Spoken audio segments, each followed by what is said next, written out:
When epinephrine reaches the liver, it binds to an allogeneic receptor in the plasma membrane of the liver cells. This binding causes the receptor to change shape and become active.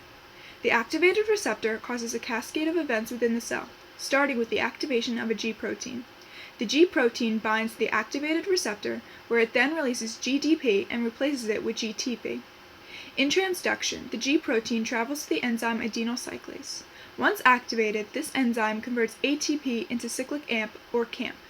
CAMP is the second messenger which carries out the message of epinephrine.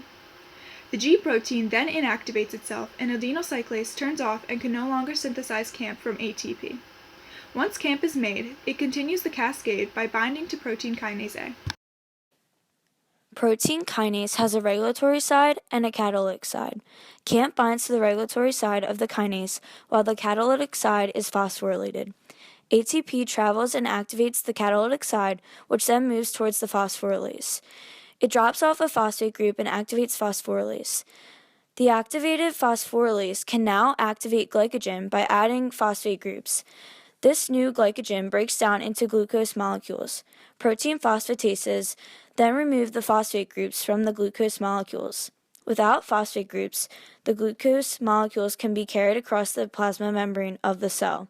Once outside the cell, glucose enters the bloodstream and is taken up by other cells as fuel to stimulate the fight or flight response and increase heart rate.